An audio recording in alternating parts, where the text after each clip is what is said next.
توجہ فرمائیے گا، صبر یہ نہیں ہے کہ جی یزید بہت طاقتور ہے، اس کے پاس فوج بھی زیادہ ہے۔ امام حسین فرمائے، اللہ نے فرمایا ان اللہ مع الصابرین، ہم یہاں پر بیٹھ جاتے ہیں، صبر کرتے ہیں، اللہ خود یزید کو دیکھ لے گا۔ بہت سارے غیر ذمہ دار کام چور لوگ جو کام نہیں کرنا چاہتے اللہ پر ڈال دیتے، اپنے دنیاوی کام ہو اوور ٹائم لگائیں گے، بھاگ دوڑ کریں گے، سفارشیں کرائیں گے، پتہ نہیں کیا کیا کر دیں گے، لیکن اگر کام کرنے کا جی نہ چاہے، کوئی الہی کام ہو، ذمہ داری ہو، قومی ذمہ داری ہو، کہیں گے اللہ پہ چھوڑ دو، اللہ کر لے گا۔ منافقانہ مزاج رکھتے ہیں دین کے بعد، دنیا کا معاملہ ہے بڑے تیز ہیں، دین کا معاملہ ہے اللہ پہ ڈال دیتے ہیں۔ اور کیا کہتے ہیں؟ یہ سمجھ لیجیے آج ان اللہ مع الصابرین کا معنی کیا ہے۔ سورہ آل عمران میں جنگ احد کے بارے میں جو آیات نازل ہوئی، اللہ تبارک و تعالی مومنوں کو ترغیب دلانے کے لیے کہ تم وہ جو میدان سے بھاگے ہو آئندہ ایسا نہ کرنا، وہاں پہ اللہ تعالیٰ ایک آیت میں یہ فرماتا ہے، صبر کا معنی سمجھیے گا، وَكَأَيٍّ مِّن نَبِيٍّ، اور کتنے ہی نبی ہمارے اس آخری رسول سے پہلے گزرے ہیں، قَاتَلَ مَعَهُ رِبِّيُّونَ كَثِيرٌ، کہ ان کے ساتھ الہی لوگوں نے، اللہ والوں نے مل کر ان کے ساتھ دشمنان خدا سے قتال کیا، جنگیں کی، اور پھر جنگوں میں کیا ہوا؟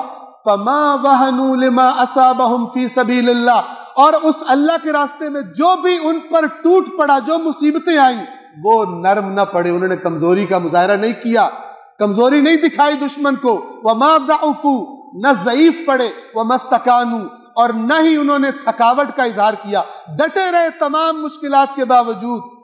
یہ بتا کر اللہ کیا کہتا ہے؟ وَاللَّهُ يُحِبُّ الصَّابِرِينَ۔ اب دیکھیں صبر کا معنی کیا ہے؟ کون؟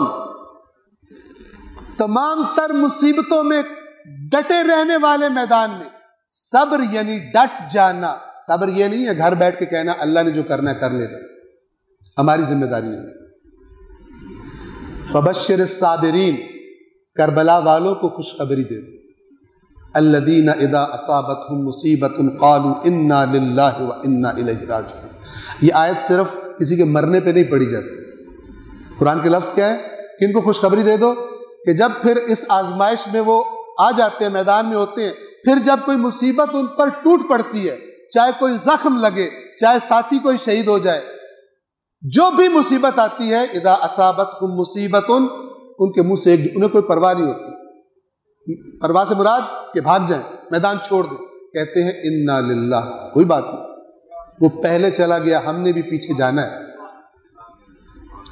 لیکن راستہ نہیں چھوڑیں گے، راستہ نہیں چھوڑیں گے۔ میدان احد میں جب افواہ اڑا دی گئی کہ رسول اللہ قتل کر دیے گئے تو بہت سارے مسلمانوں میں بھگدڑ مچ گئی، انہوں نے بھاگنا شروع کر دیا، لیکن وہ جو چند خالص مجاہدین تھے وہ روک رہے تھے، اور کیا کہہ رہے تھے کہ جنت اس طرف نہیں ہے، جنت اس طرف ہے، جن میں سر فہرست امیر المومنین تھے، جدھر بھاگ کے جا رہے ہو جنت ادھر نہیں ہے، جنت ادھر ہے جدھر دشمن کھڑا ہے۔ تو کچھ لوگوں نے کہا کہ رسول اللہ شہید کر دیے گئے، اب ہم کیا کریں گے؟ تو میرے مولا نے جواب دیا، جواب یہ نہیں جو تم کہہ رہے ہو، جواب یہ ہے تمہیں یہ کہنا چاہیے کہ جب رسول اللہ دنیا میں نہیں رہے تو ہم دنیا میں رہ کر کیا کریں گے؟